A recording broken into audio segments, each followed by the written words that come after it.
Trdp, also known as Train Topology Discovery Protocol, is designed to provide a flexible network environment for railway applications, which must constantly adapt to changing train configurations. The protocol will identify the location of onboard network devices and reassign an IP address to them based on the new arrangement of the carriages. This will help train operators vastly improve their operational efficiency.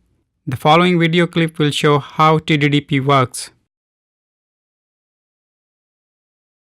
Generally, networks are designed to work in a fixed environment and thus lack flexibility. Changing network topologies will require the entire network to be reconfigured. In railway applications where train carriages are constantly changed or rearranged, this is a pain in the neck because IT staff must spend a lot of time adjusting network configurations manually, leading to enormous management burdens and even worse, a high possibility of errors. Thanks to constant improvement in network technologies, a flexible network automation technology specific to railway applications has come into being, that is TDDP. O-Ring has created a demo box simulated deployment in the train. The demo box includes a TDDP-enabled Ethernet switch and an IP camera connected to it. The IP camera is powered by the switch through its PoE port. M2M connectors are used in the demo box to resemble connections in actual trains. Traditionally, onboard switches have a fixed IP address that follows them wherever they go. For ease of management, the IP address of the switches are based on the sequence of the train carriage. This would cause confusion to the operators when the train carriages are rearranged, because the IP addresses will not match the new order of the train carriages. Therefore, the operators must reconfigure the switches manually. With TDDP, the problem can be solved. The auto-negotiation feature of TDDP enables the system to perform network configuration tasks automatically, without the need for operator intervention.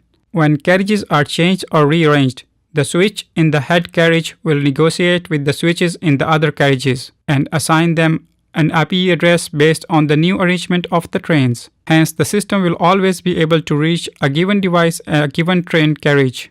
As you can see here, the IP addresses for the second and third train carriages will remain the same even though they have switched bases. However, end devices connected to the switches such as IP cameras must also support TDDP for auto-negotiation to work. Take IP surveillance for example. The multi-tile screen are configured to display surveillance images of each car by their sequences. So car 1 screen will always show the images of the first carriage. Car 2 will show the second carriage images and so on and so forth. Without TDDP support, the images will be misplaced when the carriages are rearranged. Therefore, when camera B and C switch places, car 2 screen will continue to show images from camera B, even though it is now in the third carriage. Car 3 screen will show images from camera C, which is now in the second carriage. This is caused by fixed IP addresses of the IP cameras. With TDDP support, the IP cameras will receive a new IP address based on the new arrangement of the train. Hence, each screen will display correct images. This is where O-Ring's DHCP binding technology steps in. It allows the switch to negotiate with the IP cameras and other end devices and reassign them a new IP address based on their locations. As you can see here, when switch B and C change places, both the IP addresses of the switch and the IP cameras will change accordingly. The IP addresses will always match the order of the train carriages and the screen will always display correct surveillance images. TDDP and DHCP binding also works perfectly for adding and removing train carriages. When switch B is removed and switch D is added, switch C, which takes car B's place, will be assigned with the new IP address based on its location, which is the IP address of the switch B. The added carriage where switch D belongs to will also receive a new IP address, which is the original IP address of switch C, because switch D is now in the fourth carriage of the train.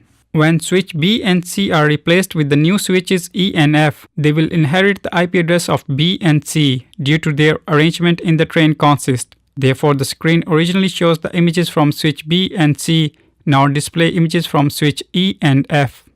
Through TDDP, O-Ring switches will detect changes of the train and negotiate with the network devices to assign them a new IP that matches the new arrangement of train carriages. TDDP optimize inter-consist communication efficiency, making network faster, more precise and more flexible. TDDP not only saves network configuration time but also ensures safe train operations, as man-made errors are significantly reduced. While TDDP has no problem working in daisy chain topology, some configurations must be made when it is running in a ring and bypass structures. Otherwise, errors may occur. In daisy chain topology with TDDP enabled, the head train switch will assign a new IP address to the switch in adjacent carriages sequentially when train carriages are rearranged. However, in an O-ring topology, when the master link is down and the backup link is activated during operation, TDDP will be implemented again. Therefore, the head train switch will assign a new IP address to every other switch sequentially, this time beginning from switch D as it is adjacent to switch A. As a result, the switches will be given a new IP address that doesn't match the arrangement of the carriages. Switch B's IP address now becomes 10.128.0.4, even though it is in the second carriage, and the IP address of the switch on the fourth carriage, which is switch D, is now 10.128.0.2. The same goes with the bypass structure. Normally, when an inline device breaks down, hardware bypass function will pass traffic to the next active switch, avoiding the broken device to ensure uninterrupted data transmission. In this situation, the head train switch will reassign an IP address to its adjacent switch due to TDDP function. As a result, switch C will have a new IP address 10.128.0.2, even though its arrangement remains unchanged. To avoid this problem, the following settings must be done. In a ring topology, you must set the forward port of the ring master to card 2 and the blocking port to card 4. This will ensure TDDP to work functionally in normal conditions. Next, you must turn off TDDP setting on the web interface of the switch by setting inOG_flag to inhibit. This must be done before the rearranged train starts running. These settings will ensure the IP address of each switch in a ring or bypass topology remains the same during operation. In this way, when the master link is down and the redundant link is enabled, the head train switch will not reassign an IP address for other onboard switches. All switches will continue to use the same IP address until TDP is enabled at next train arrangement. And the switches in a bypass structure will also continue to use the same IP addresses when an inline device fails.